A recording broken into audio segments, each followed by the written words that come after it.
Marsha! Hi, Marsha. Yay!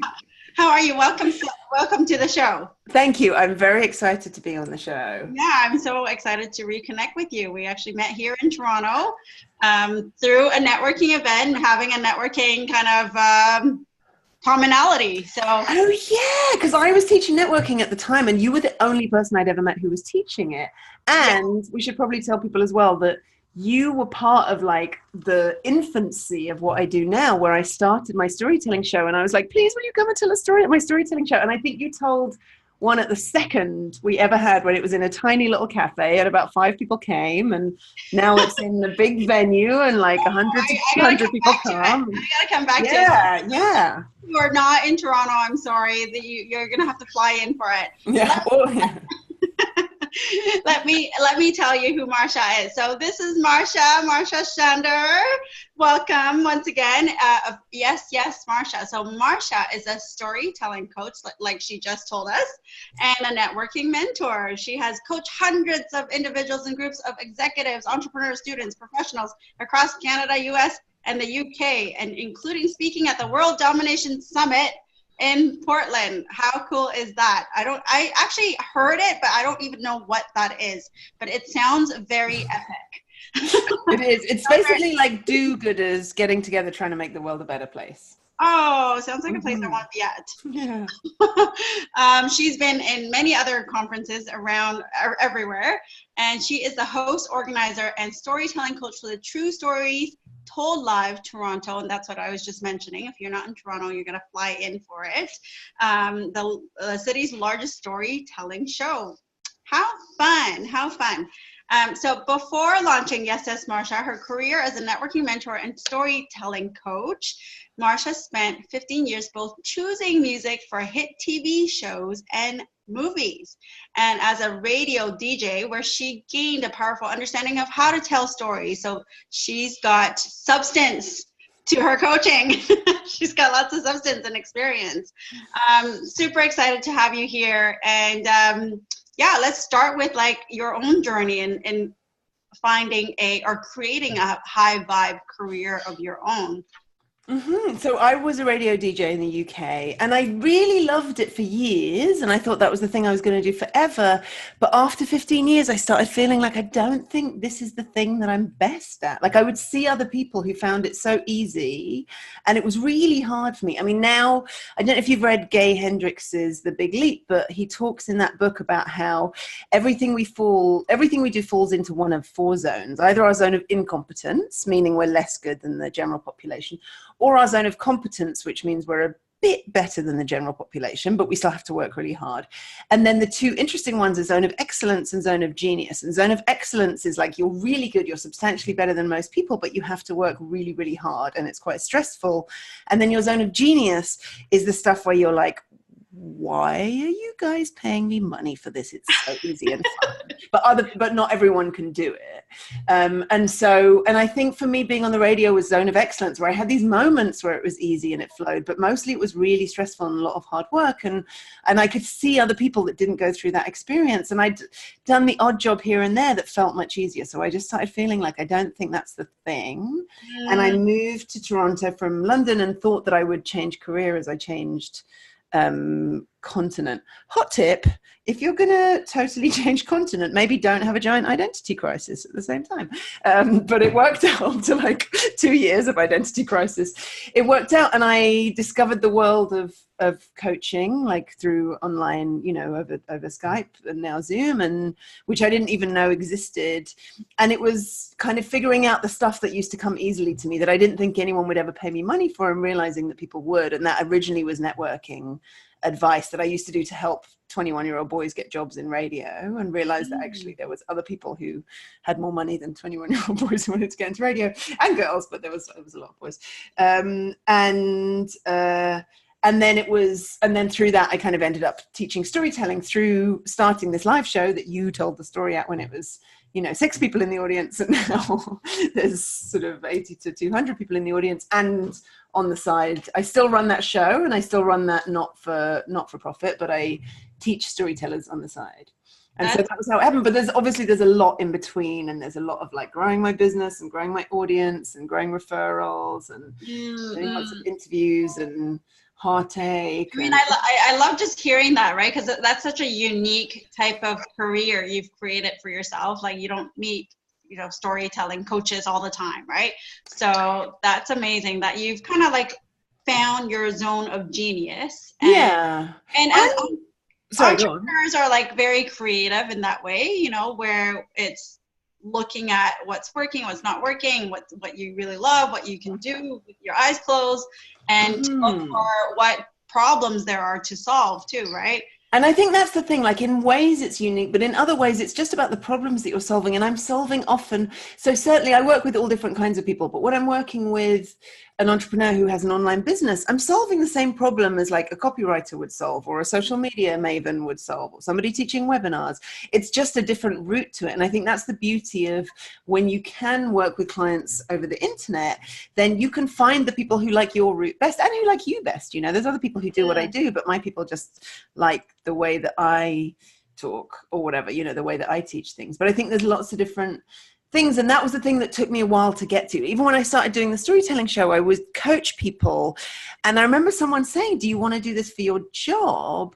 And at the time I thought, well, I can coach people to tell a 10-minute story on stage at a storytelling show. And that's too niche. I couldn't figure out how to apply it to someone who would actually pay money for it. You know, I couldn't figure out how to apply it to a problem that somebody would pay to solve money.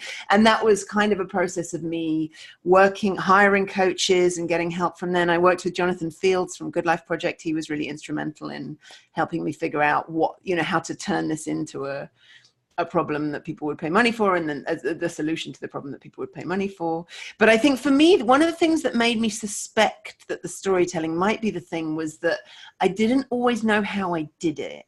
That sometimes I just would be stuck. I couldn't come up with a beginning or an ending. I probably did this with you when we worked on your story, but I would say, you know, I'm going to go to the washroom, and by the time I come back, I'll know.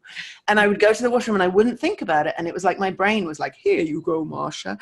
And I remember at the time saying, there has to be money in that. If I don't know how I do it and other people can't do it, there has to be money in that, but I just haven't figured out where it is yet. And then I did, and it was a lot of trial and error and a lot of working with people. And sometimes, you know, some services that I sold and then it found so stressful and not fun at all. And so going through all of that to get there. That's super interesting. And, you know, for some of our listeners or viewers right now, they might be thinking like, what does this have to do with me? Right. So let's say they are, you know, a lot of my peers are entrepreneurs who are maybe in like healthcare practitioners type people. So chiropractor, or they're a naturopath, or they're a doctor or optometrist. Like, why is storytelling so important? Oh gosh, it's so important. So I feel like storytelling, let's talk about entrepreneurs first, but it's also important if you have a job, you know, where somebody else has hired you. So let's say on a basic level for all humans, irrespective of what you do, storytelling is important because I would say first and foremost, storytelling is how we connect with other people. You know, we often, when we meet someone for the first time, that's how we get to know each other, is by swapping stories. And I feel like it's like an instant way of telling people a lot about the kind of person you are. Like, I feel like we've all had that experience where somebody is telling a story at an event and like, it's so perfectly paced and they've hit all of the beats and you're like, that is such a great story, I never want to be friends with you. And you know, that happens. And then equally, I feel like we've all been to an event, and usually for me it's when I've turned up at an event and I'm so nervous and I don't know anyone, and then somebody standing around in a group will tell a story and I'll be like, I love you, new best friend. And usually for me that's a story about them somehow being a little bit of an idiot or clumsy or something. And I think it's because when I turn up at events and I'm nervous, I think everyone else is perfect and they're going to judge me because I'm not. And so when someone tells a story about them being imperfect, then I'm just like, oh, thank gosh, like it's all right for me to be who I am. And so that's another way that I think it really helps, whether you are an entrepreneur. So just by being, if you have an online business, just by being online, that's sort of like you have a platform, it's a level of authority. Or if you're a leader, if you're in charge of anyone else, when people think that you're a perfect robot, they don't really trust you because they're scared if they tell you the truth about themselves, which is that they're not a perfect robot, because of course none of us are, then they think that you're going to shame them. And so this is, as well as working with individuals, I also run workshops for corporate groups.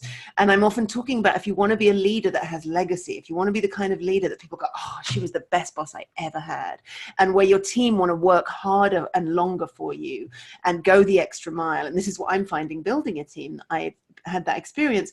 When you can tell story, when you can show a bit of vulnerability, they're much more likely to do that, because they're not going to tell you if they had a problem or made a mistake if they're scared that you're going to chew them out. And similarly, they're not going to innovate. They're not going to try new things if they don't think that they're allowed to fail, because otherwise they would only try things that they know that work, and that's not innovation.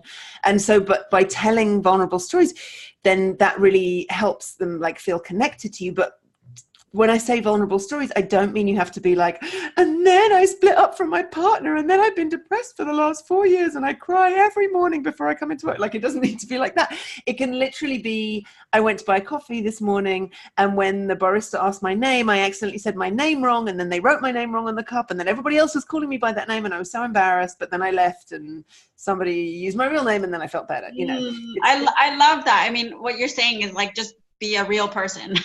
Be a real person. And I think that's the other thing with storytelling. And this is a thing, so I think that is true whether you work in an organization and you want to get along with, your peers or your superiors or your team if you're a manager, or if you're an entrepreneur, you want to connect with potential clients. When you can tell stories. My sales coach, Kendrick Shope, has this phrase. She's from the Deep South, and she always says, all things being equal, friends buy from friends. All things being unequal, friends buy from friends. And I feel like it's true. We'd always rather, and I would say like friends of friends maybe, but we'd always rather buy from someone that we know or that our friend knows than a total stranger, because there's some social proof there. It's like, oh, I this person is definitely going to do a good job.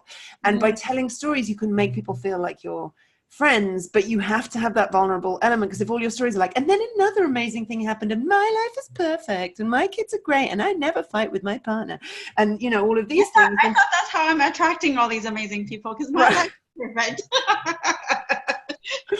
But that's what's so good about you, is that I feel like you have this wonderful, great life, and you're honest about the parts that are hard of it, and that you like.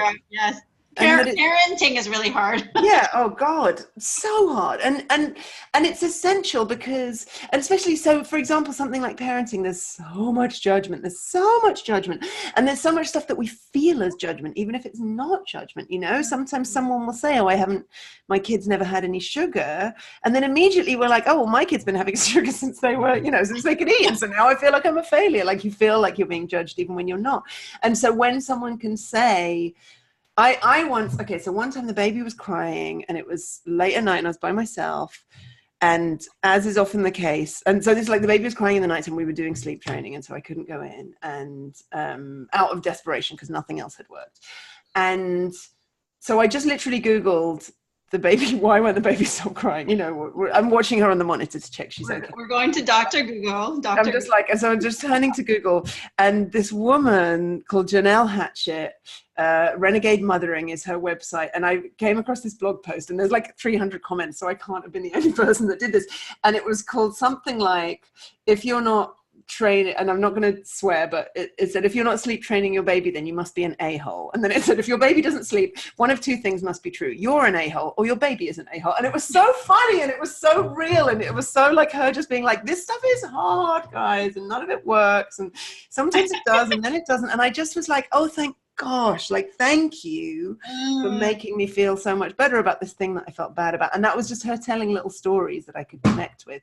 And so when you can tell those little vulnerable stories, then people really want to get to know you, and they want to connect to you, and they are much more likely to want to buy from you or hire you or work with you. We've all had jobs where we're in a crappy job, but we love the people we work with, and we stay probably longer than we should. And we've all had jobs where we loved the job, but we hated our coworkers or we hated our boss, and it was really stressful. When I worked at the radio station for a while, I had this boss who was, it's just so weird. And I think in retrospect, just didn't know how to talk to women. But I really got the impression he hated me. And I would come into work every day with this cloud over my head, kind of dreading walking past his desk, dreading interacting with him. And I loved my job, but I was miserable. And so if he had told me a story and we'd had some kind of connection, then maybe I wouldn't have had that feeling. I love it. I love everything that you just said, right? The importance is really the connection, right? You and I are like, we hound connection, right? We're like, Mm-hmm. connection is everything, really. Everything. Everything. So yeah, Yeah. whether you're in a job or you're a parent or you're an entrepreneur, like connection is everything. So now that you've created this amazing career of your own, that you're in high vibe, right? And oh, I wanted to say this one thing in terms of like vibration or energy, like when you're able to actually like share the things that are working and not working and actually are kind of going not too well, you feel like you can be self-expressed. And Yeah. Yes. that raises the vibration too, right? Like that you don't have to like lie and hide Yeah. or whatever. And I would say the one caveat is don't share stuff that you don't have emotional distance from yet, or be very careful of sharing stuff that you don't have emotional distance from yet. Yeah. And this is when you're being performative. This is when you're not just chatting to a coworker, but when you're speaking either on a blog or a newsletter or on stage or, you know, at a presentation. You want to make sure you can be affected by your story, but make sure that you have emotional distance, because your audience has to feel safe. And if they think that you're going to have a breakdown in public, it's very stressful and that will push them away. And so I think I've talked about really difficult times of my life, but I've never talked about them when I'm in them, because, and a couple of times, it's interesting. I remember once writing a blog post and I forgot to say, and it was about a really hard time, but I kind of forgot to say at the end of it, and now I'm okay, you know, how I got out of it. And I got all these emails from people being like, oh my gosh, Marsha, if you ever want to talk. I was like, oh God, you know, people I didn't know at all, really. And similarly, interestingly, I once published a blog post about a really hard time I was going through, and I got this incredible response. And then and it was when I was fine, and I had a lot of emotional distance, but I reposted it a few years later. And at the time, actually, I was going through another hard time. And even though this was talking about a completely different period of my life, and I got almost no response when I reposted it. And it was probably an almost entirely new audience, but I feel like that's a vibrational thing, because I was putting it out there as like, I can say this with authority and I can tell you that you're going to be okay. But as I'm posting it, I'm like, I don't know if I'm not okay. Like, I don't know if you're going to be okay. And there was no difference. It was just the same words on the page. But I feel, to me, I think maybe it was coincidence and time of day and whatever, but it felt like, no, because the first one I posted at like 11:30 at night, just on a whim, which I never do because I know it's a bad time. And this one was like 2 PM, but it just got almost nothing. And it was so interesting to me that I felt like somehow through the press of the button, it came across or something. There are always moments for opportunity to reflect too, right? What does this mean, right? Yeah, but so just be aware that if you're speaking to an audience, you know, to more than to like, if you're speaking to people who don't know you super, super well, you need emotional distance. Obviously, if you're talking to your best friend or whatever, then it's important not to have emotional distance, because that's what your friends are for. But whenever you're speaking and you want to be kind of voice of authority, whether it's doing a presentation or whether it's, you know, on a blog or a newsletter. And I know some people who are able to talk about it when they're in it. There's a lady called Nisha Moodley who's very good at that. She posts on Instagram a lot. But I feel like with her, she's already built a very loyal audience. And so she's kind of managed to find the balance. I think certainly when you're building an audience, you need to have that emotional distance before you post anything that's very heavy. But you usually don't need emotional distance from like, oh God, I'm so embarrassed about that thing I did this morning, you know? And great tips. Thank you so much. And you know, right before we got on this interview, we were just talking about, you know, now that you've created this amazing career and you love it, and you know, do you feel like that you're not working one second of the day because you're doing what you love? And I said, no, I feel like I'm working a lot. Some of the listeners may be like in their career that they're creating that they love, and some of the people may be like, hey, you know, I don't love what I'm doing now, and I may want to get into like entrepreneurship, right? So like, why don't you speak on that? Okay, so I'm gonna make you guys a secret webpage, which is just and your Bonnie's gonna link to it, but it's just yesyesmarsha.com/high vibe. But on there, I'm gonna post this post by the cartoonist Mary Andrew, Mari Andrew. She's on Instagram if you search for her. She's brilliant, and it's that thing where people are like, do what you love and you'll never work do what you love and you'll never work a day in your life. And she crossed out never work a day in your life and wrote kind of work all the time. And I think there's two things going on there. And one is that you do love it, so you do end up going longer. You know, I did a session with someone this morning, and it wasn't a client session, but it was a trade with a friend of mine. And so I should have been very boundaried. And with clients, I'm super boundaried. But we were only supposed to meet for an hour, but I loved what I was doing so much. And I was like, oh, she's my friend. I want to help her. And we sat for like an hour and a half. And luckily she had to leave, because I probably would have sat there for 8 more hours. And when I'm doing coaching, that's how I feel. When I'm doing speaking on stage or running workshops, that's how I feel. Like, doesn't feel like work, sailing through, so fun. But if you want to run your own business, there's so much other stuff that you have to do that is not fun. There's so much. First of all, you're always working because there's always more you could be doing. You could always be writing another blog post or sending another thing or whatever. And so you have to really learn to have boundaries. And it took me years. I used to work, 9 in the morning till 9 at night or longer, because I was like, oh, but another thing, I'm behind. And then, so I had to learn to like have really strict boundaries and take Sundays off and, take time off, or like recognize that I can ditch work to go and have lunch with my best friend and I'll have to work later, but understand, because my best friend would be like, let's go for lunch. And I'd be like, I can't, I'm an entrepreneur, I'm too busy. And so it's partly that there's always more you could be doing, but also if you are the boss, then my friend Jenny puts it really well. She is a business coach, and she says, if you want to be a coach, for example, there's different ways you can do it. If all you want to do is coach, you can go work for a coaching business, and they will set your hours, and they will decide the clients that you work with, and they will decide what your wage is, but all you'll do is coach. But if you want to set your own hours, if you want to work only with the people you want to work with, if you want to decide how much you're paid, if you want to take time off whenever you want to take time off, you have to be the boss, and you have to employ yourself as a coach, but you also have to be the salesperson and the marketer and all of these things. And once you start to grow, you can start to hire people.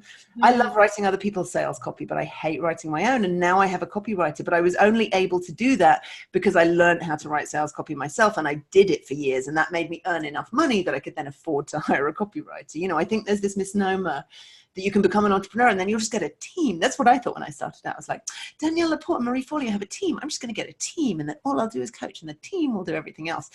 And it's just not realistic. And it's just, and even when you have a team, you're still having to do all of this strategizing. And so what's your advice for that person who doesn't have a team yet, and who just likes to do their thing, and they want to be their own business, but they don't want to sell, they don't want to write copy, they don't want to send emails, they don't want to show up on video, they just want to do their thing, which is like teaching? Then go work for a coaching company. If you're unwilling to sell or do any marketing, then you don't want to run your own business. So let's say they're a naturopath or a graphic designer or a teacher, like you're saying. Yeah.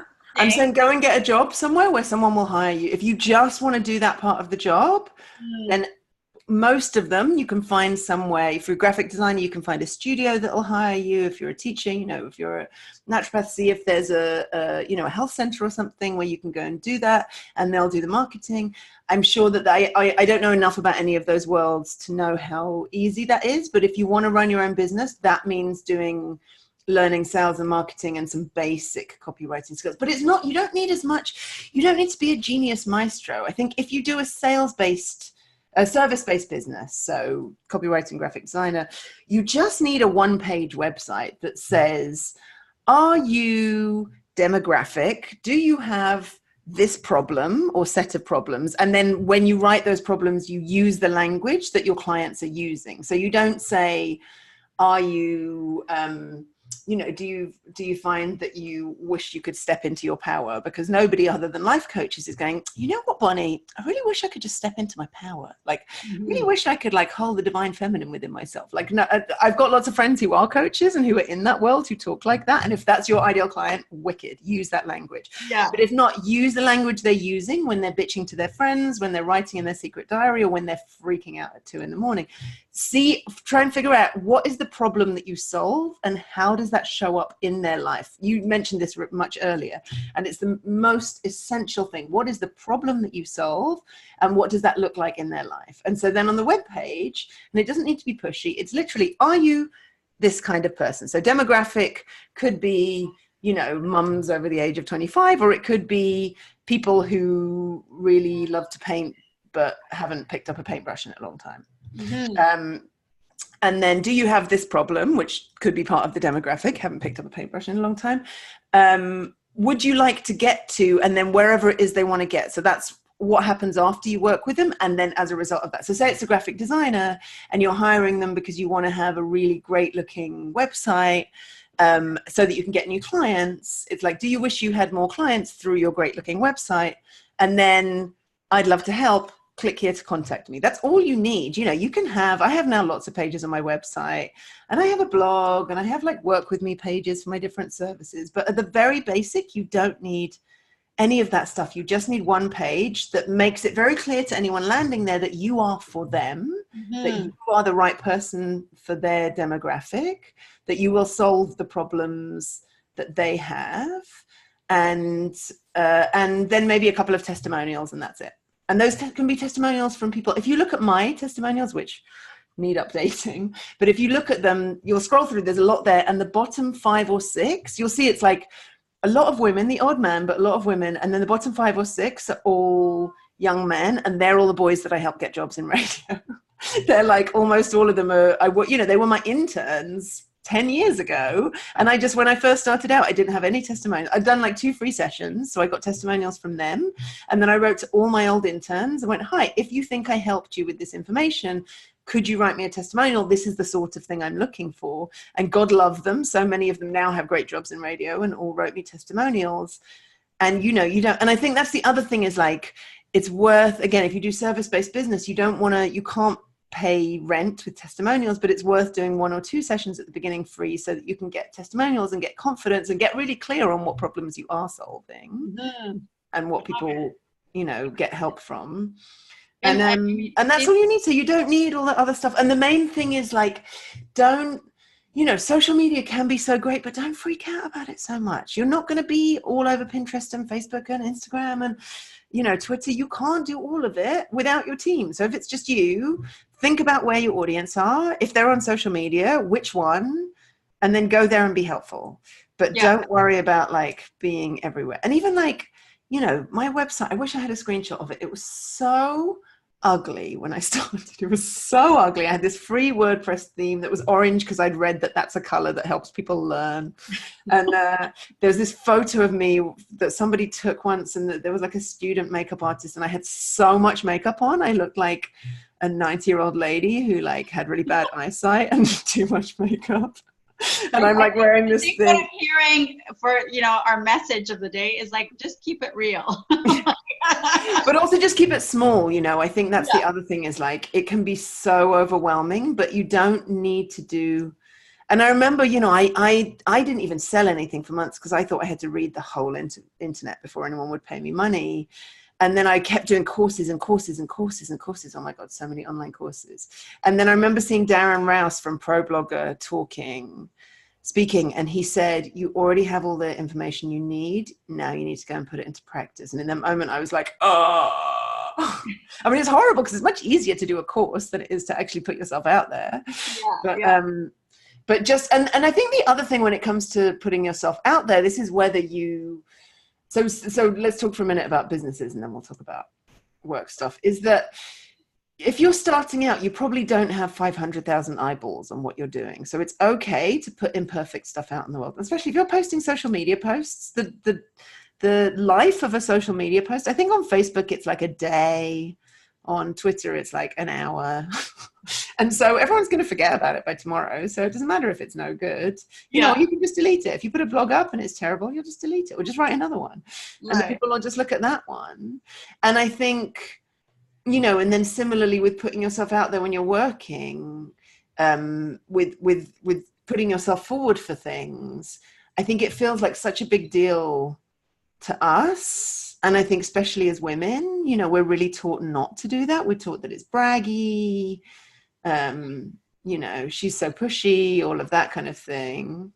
And so I feel like we think that it's going to be so much more noticed than it is, but actually sometimes it's just about stating the truth. Yeah, I love it. I mean, in the world of business, like what I'm learning is when you're putting yourself out there, it's not like, it doesn't even matter if your stuff is any good. You're just trying to get like attention, that you're alive, And in the world of work, I think it's the same thing. Like everyone has such a busy life of their own So they have their own concerns and their own stuff that they're working on and their own dreams and ambition, right? They're not like reading your stuff day in, day out and judging you, right? And here we are like thinking, oh, we got to make it perfect. And same with like contributing. You're not looking at your stuff. Yeah, contributing in meetings. I used to never ask questions because I was sure that everyone would be like, I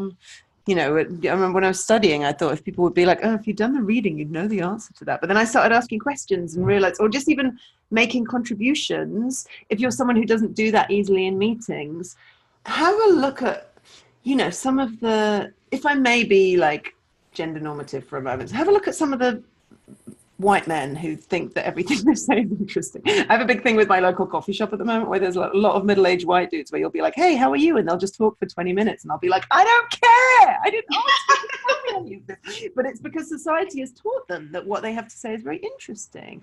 And society has taught us as women that what we have to say is not as interesting. I mean, obviously with white women, we think we're quite interesting, but I feel like it definitely, I see this difference in gender. And so sometimes it's just about just contributing, just saying something and see how that goes. Yeah. And that maybe it's just about having your voice heard, and it's about practicing. It's also about practicing sitting with discomfort.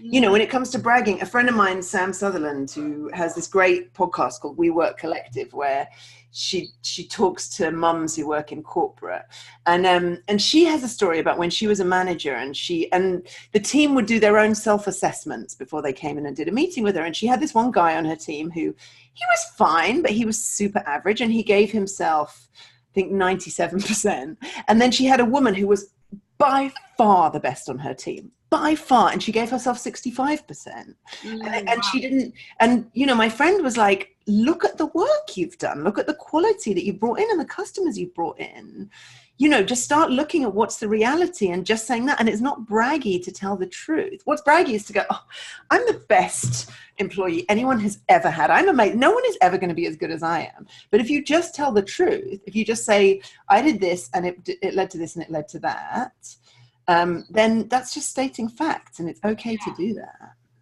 Totally. Yeah, I totally see that in terms of like women, it's a generational thing, ancestral thing, media thing, whatever it is. Like, it's just like more humbled.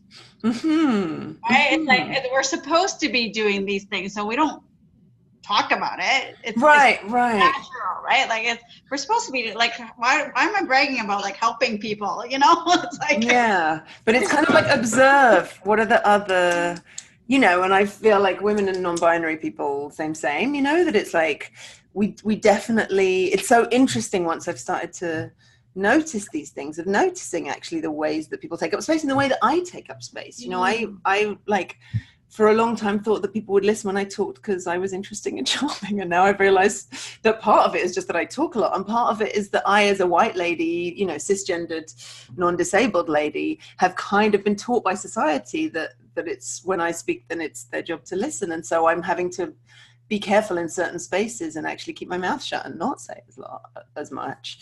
But I think often, especially in corporate, especially if you're in an industry that is very male dominated, then it is harder to speak up, and you will come up against more pushback. And so part of it is just like sitting with the discomfort of doing that and starting to normalize it for yourself in the way that like anything we do that is new, it's just practice. Yeah, it's like when I always used to think, whenever I was scared of doing something, I'd always imagine my first day at work and be like, oh, my first day at work, I was like terrified of like how to use my email or whatever, and so anything we do like stops being scary after a while. And so it's just about sitting with that discomfort.